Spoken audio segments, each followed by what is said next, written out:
know, we got the governor's first proposal for the 17-18 budget.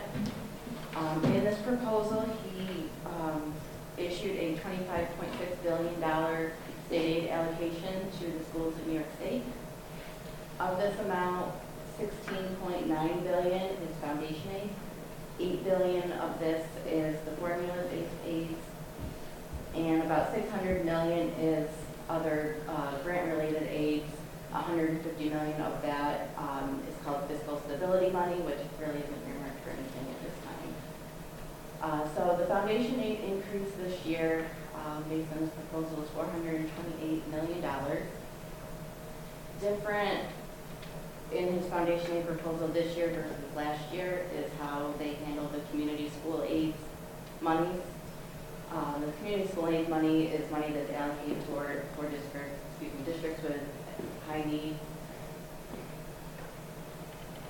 Thank you. In the past, there were two separate pots of money, so we had a pot for foundation aid, we had a pot for community school aid money. This year, they were combined, so this $428 million we see as an increase.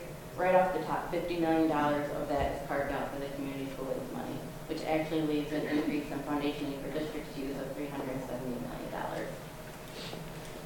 Also this year, the governor is using a modified formula in calculating the increase in foundation aid versus what the current law says the calculation should be.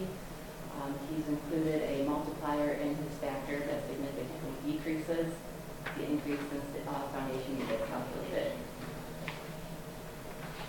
So this slide here illustrates the conundrum that this increase in foundation aid has created for districts in our state. This top part up here in the red, that's the increase in GEA restoration we've seen over the last few years. Obviously that's gone, that was fully restored last year. What you'll see down here in the orange is the increases in foundation aid we've been seeing over the past few years, and the big dip we're seeing in the decrease this year. Different school advocacy groups have analyzed what school districts in the state are providing our students now. And in order to maintain what every school in the district in the state is providing now, this $428 million actually needs to be around $1.1 billion. There's hope when the final budget comes out that this number will go up. There's different theories out there how that will happen. No one is really overly optimistic that additional monies will be put into his budget proposal. It'll probably be more of a shuffling of the $631 million, just a reallocation of that. So if that's the case, this $420 million will not grow by very much.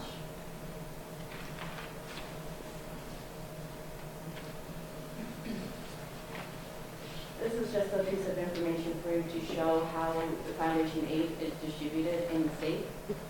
You can see that a large portion of it between New York City, Long Island, and Lower Hudson takes up most of the pie. The big four get their 8%, and then the rest of the state, which includes the very wealthy districts to the very poorest of districts in the state, make up that other 24%. And then this is by need. So 55% goes to New York City, the big four get their 8%. Our district falls into the average need category, so 18% of foundation aid goes to average need schools.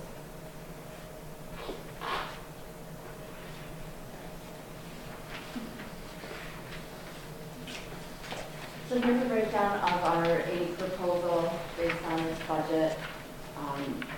For foundation aid, the Horseheads district is looking at an increase of only $338,000 right now in foundation aid. We are seeing a decrease in our transportation aid. The thing to understand about transportation aid is that it's one of those expense-driven aids. So depending on our level of spending by the transportation department, we'll receive a proportional amount of transportation aid.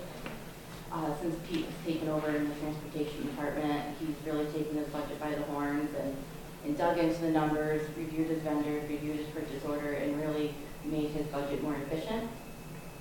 So our 17-18 projected aid is in line with the aid we're expecting to receive in 16-17.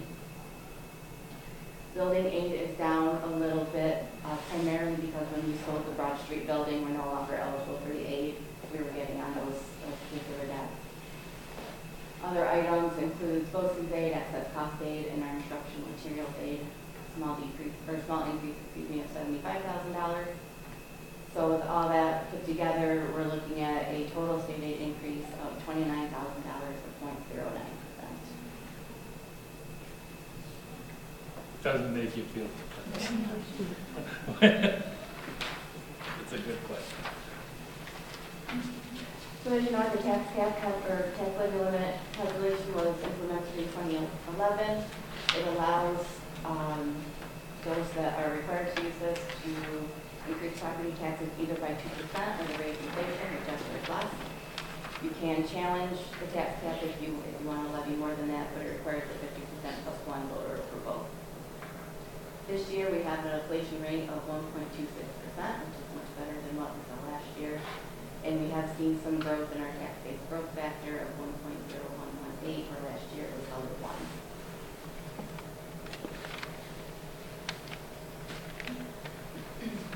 So the start of this calculation, our starting point is the taxes we levied in 16-17, which is 35.3. We apply our tax-based growth factor and add back the pilots that we had estimated we would receive in the 16-17 year, which is $1,042,000. Gives us an adjusted levy of 36.7. This is where we applied the allowable levy growth factor of the 1.26%.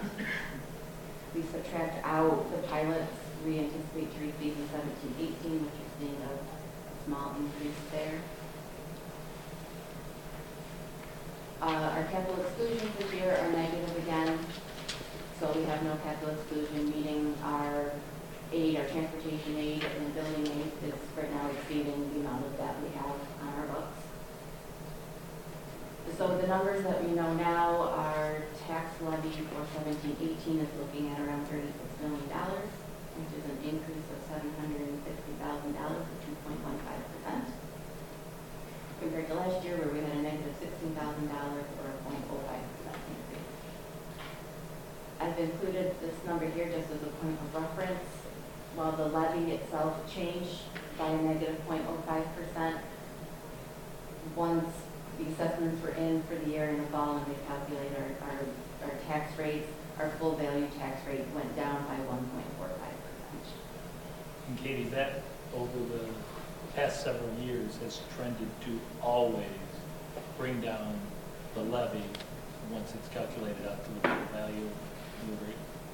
The levy itself does not go down, but the tax rate disbursement amongst the community goes down. So although we may project, like right now, if we were projecting at 2.15, the actual rate might be less than 2.15. Potentially, correct. And that's what we've always trended lately. Yes, the majority of the time, correct. So with all of our revenue sources, this slide keeps our school taxes flat with 16-17 until we have a final tax cap calculation and the board makes the decision on what we want that levy to be. Our increase in pilots, the state aid as we know it.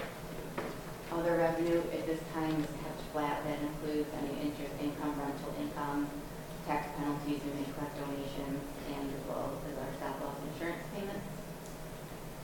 Assuming we want to maintain the same levels of fund balance and reserves that we used in the 16-17 budget, that would bring our revenue sources to $73,885,000.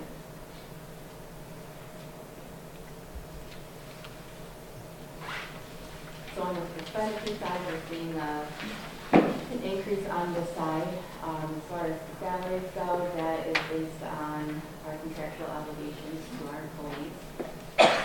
There is a decrease on the benefits line, primarily due to decreases in our ERS and TRS lines. We had tried to maintain a buffer in those codes in the event that our contribution rates increase over the year. But with the state numbers we're receiving right now, it's just not wise to hold on to that money when we need to maintain so many other things.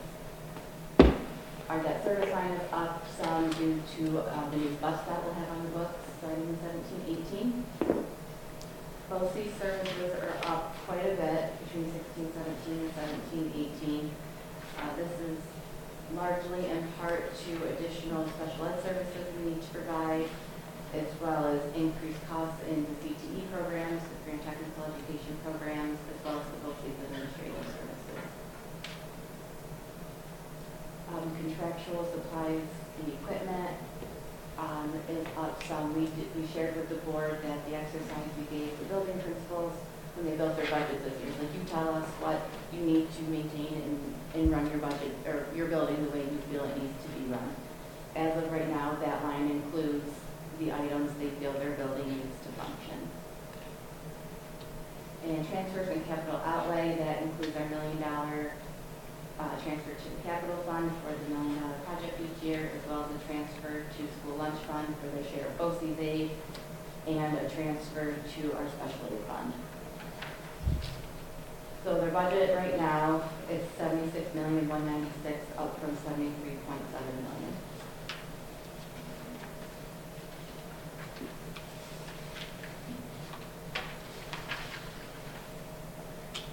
So our gap right now, assuming we take out any use of fund balance and reserves and keeping our taxes flat at the 16-17 level, we have a budget gap right now of about $5.2 million.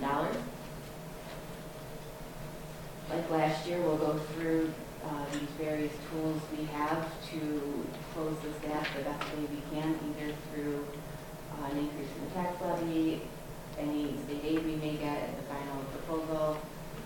We'll analyze our use of reserve and fund balance, and we'll continue to hone in our budget and see what areas that we can trim and reduce and better allocate the use of those funds. So any questions so far on this, at this point in the budget? Last year, Katie, Yeah. our gap was right around 5.6, I think. So we have made some positive from year to year. If you look at this, if we did not have the unexpected with CPE and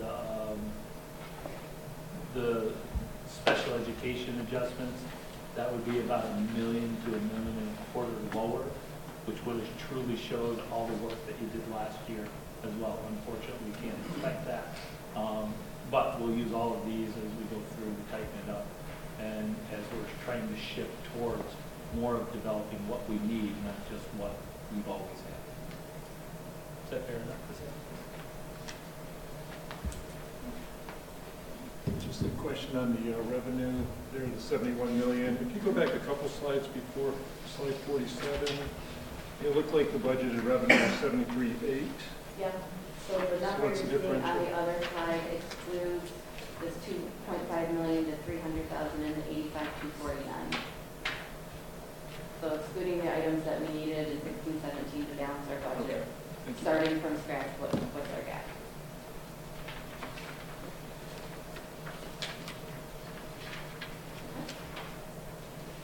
So at this point, I'm going to turn over to Pete Wilcox, and he's going to kick off our department budget presentation with an overview of transportation. Just two quick comments. First of all, thank you for those kind comments about transportation. I'd be happy to pass those on to people who work so hard to earn those. And secondly, it's kind of interesting, since we presented, transportation presented, there were rumors that SED came forward with that they're seriously considering improving some of the training that we were talking to you folks about. And when we found out the numbers of what they were asking for, we already surpassed that, so we have nothing to worry about. So Horseheads can be proud that we're always way above that. So I just want to pass it on to you guys. So looking at the transportation department overview, salaries, obviously, for contractual reasons, we've got some increases for the next year. Equipment, by the way, our budget is flat, so we're using the same money this year, or next year, so we've kept it all the way across the board. But if you look at fuel and parts and supplies, we have taken some fuel. We are kind of in a unique situation where there has been a little increase in fuel savings because the price has gone down, which we've been really grateful for, because as the price of parts has come up, and we look at some specific in parts, we spend a lot of money in parts just to keep the prices going. So we've been very grateful for that. Insurance is the same. Other operating costs is right there about the same. And as we move on to transportation salary position information, drivers in training. Obviously, again, this is having to do with the contractual situation. But it kind of got me when I looked at that. I thought 75.2 full-time employees. Remember, for a school bus driver, 4 hours is a full-time employee. So that threw me. I had to think about that twice. So remember that when you look at these numbers. Mechanics, bus washer, about the same. Supervisors, clerical, dispatcher, safety examiner, monitor. Substitutes, extra pay, again, that's about the same. Overtime field trips, we have made some athletic trips, some other things that we're doing extra. We've already talked about the programs that we're doing, and of course that takes a little extra to take care of those.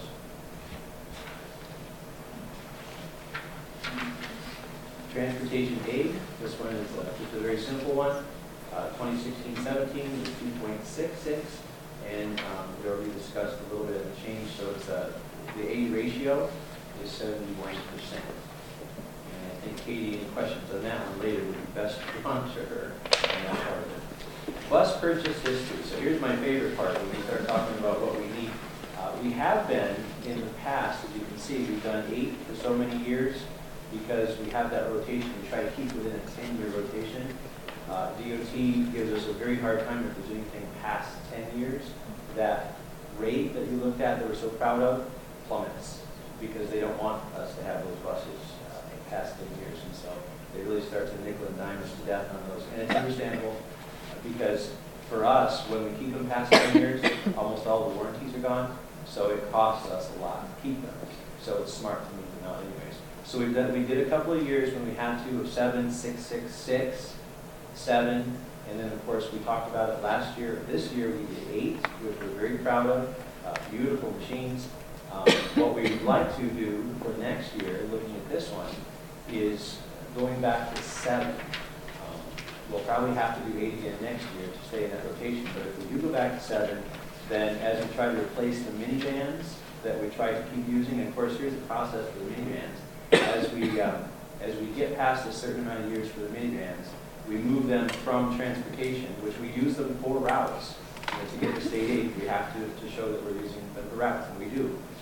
Then, of course, we move them down the line so that we still have some life in them, and they're used for staff vehicles so that they can be, well, we still got some use out of them. So instead of replacing those with minivans this year, we're going to do, as many of you have already seen, a lot of school districts around here have school bus Suburbans. Some of them will be yellow with lights, some of them are the colors of their schools. But I'm sure you've seen that that's what they use. They're a safer vehicle. They're just without crowd. Statistics show that that's the case. And so for the same amount of money that we did last year, we can do 7 buses with all the improvements. And by the way, that includes, if it works out, the whole Wi-Fi. So we're going to give that a test this year to make sure that works out. And that cost also includes the Wi-Fi. So we can get both of those Suburbans and 7 of the school buses. And my part was really short, so any questions that I can answer on any of this part? All right.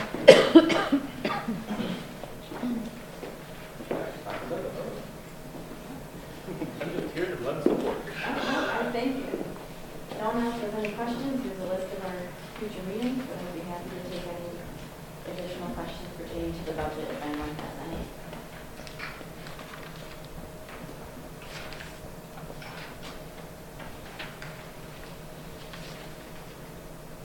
We have about 7 weeks to settle this.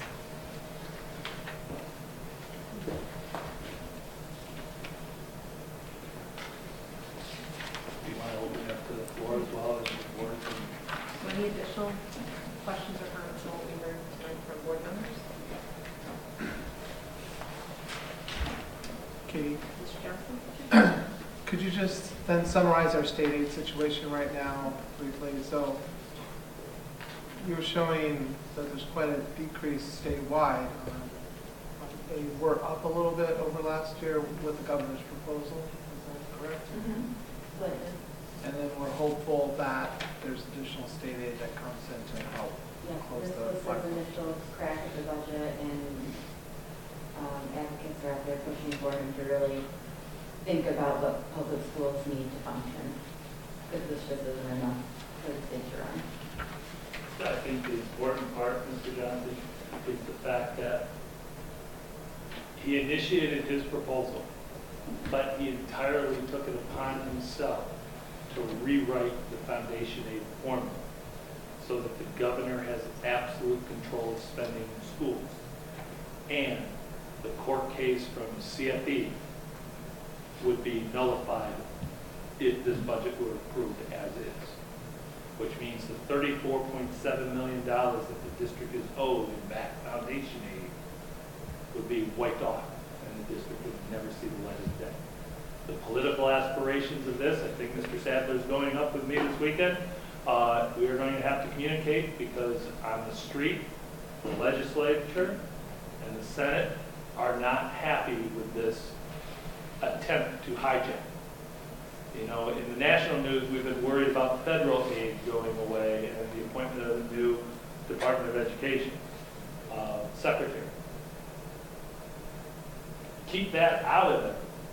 We have that same issue that they're worried about there in our own government. And it has to be corrected. We have, everybody in this room, in town, in our parents, our boards, we have to make sure our elected officials do not stand for this. Because there's also another thing that's being worked into the budget that would also affect us. Every one of our categorical aids, the governor is attempting to put a cap on from here on out, which means we won't see increases. If you want to increase any one of those caps from year to year, your local tax base will have to already put the bill. It's getting tiring year after year, always hearing that we have to start from a negative position just to try to squeak by. And I think that's going to be the rancor of this legislative session, because it started out so rancorous already with the failure to even do an annual tradition state of the state address by the governor, not only to the legislature and the Senate, but to the rest of the state, that it was cherry picked. It's like the news media sort of picked up last week. The governor came and rolled out his state of the state to the southern tier in Binghamton, where he handed out money. It's disheartening that we're talking about the state budget always increases by about 2% a year. That's $3 billion every year. But yet money keeps being pulled away. We can't always put the hand out. But it's frustrating when we're giving a lot of things away, but we can't even take care of the constitutional requirements. I would love to send every kid to free SUNY or CUNY tuition. But if we don't have schools eventually down the road to produce the students to go to those community colleges, where's all that money going? Oh, this Tappan Zee Bridge or some other project. We've got to be very clear in our message going forward, because $29,000 when we have about a $2.8 to $3 million a year carrying cost is unacceptable. That's the best I can say at this point. So legislative action on part of this board, this community, is something that's going to be in the future, at least when it comes to our finances.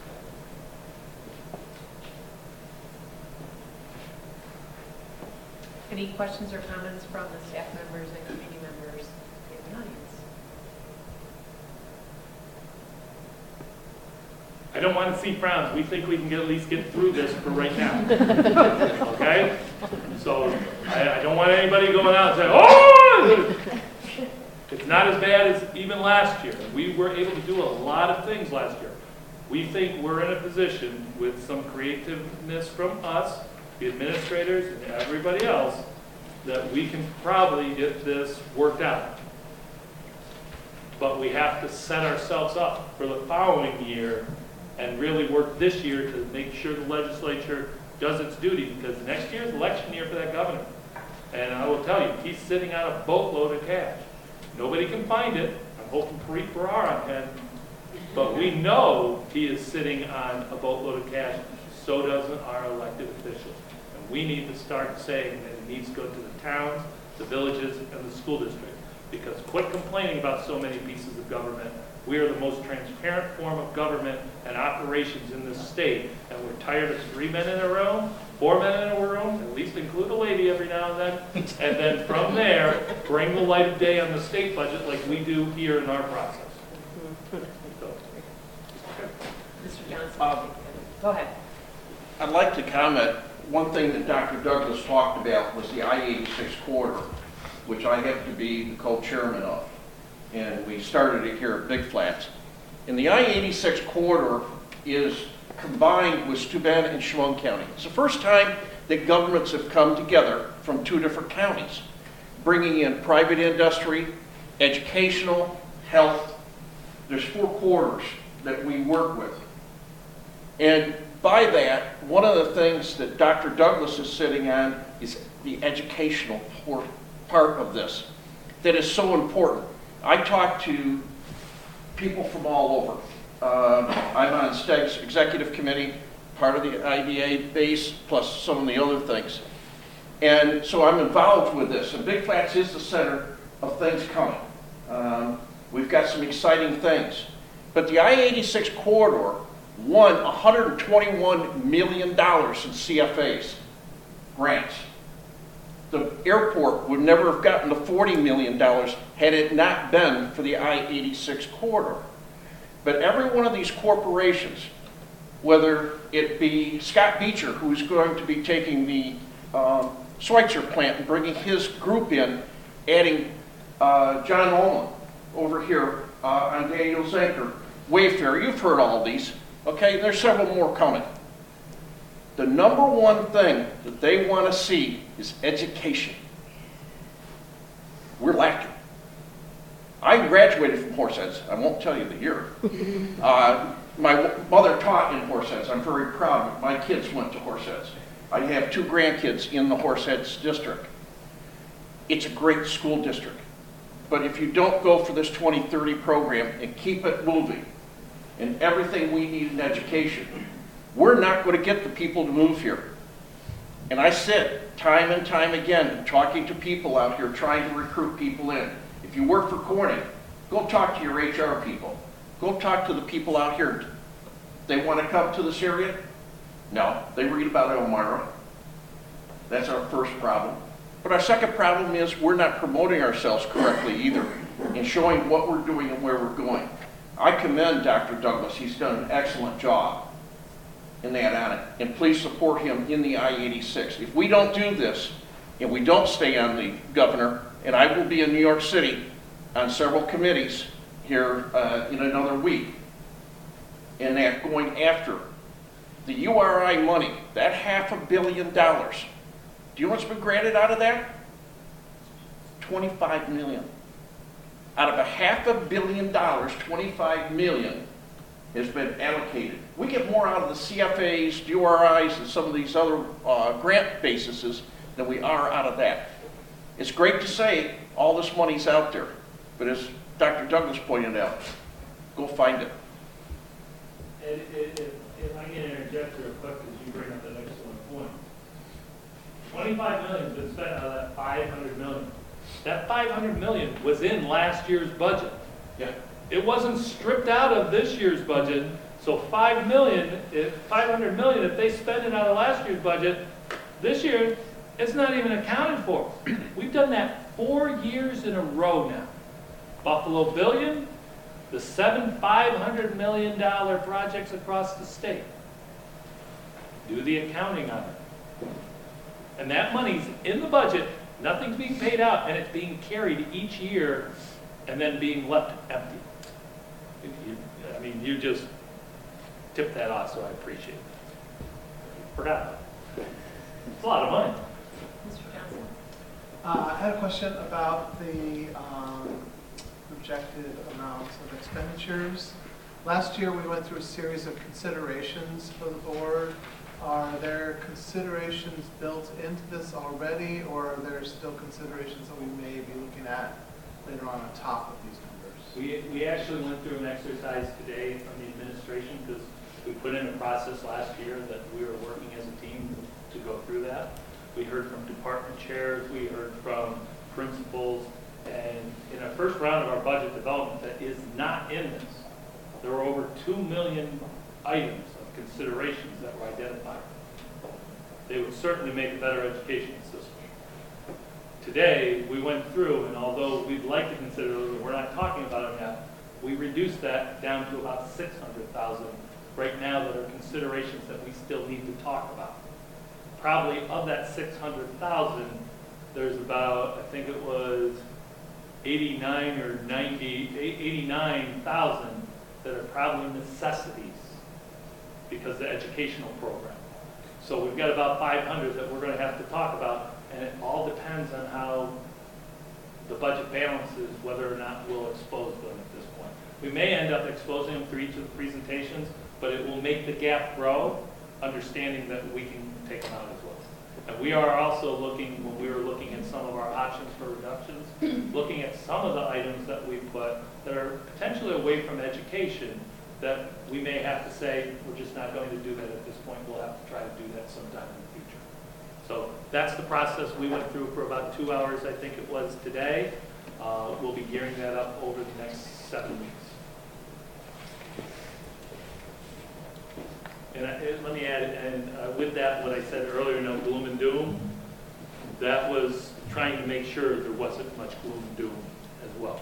So I think still, we're heading in a positive direction, like we said. We're still able to move forward with a lot of things we did last year to evaluate them. But we have some choices that we're going to have to make here, and we'll be very surgical about them.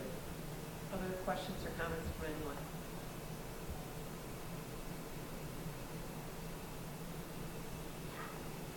Okay. If I can, just give a little kudos out to, stand up.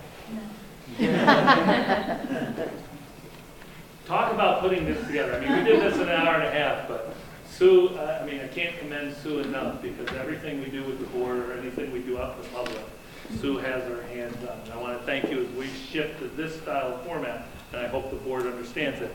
It puts a lot of stress on Sue, but we had an extra 3 hours today, so I wanted to commend her, because going from 1 year to the next year, she was able to actually go home and not really panic. So we appreciate everything you do as well. I hope also the Board of Education appreciates it. As we go through each of our departments, we're going to actually have the department heads starting to present, so it's less of me, but it's more about our budget, our operations, and our team approach. So I hope that's something that we talked about last year, but we're trying to transition to. Thank you. So thank you, Pete, for leading the charge today, turning us on. So with no additional comments, motion to adjourn to executive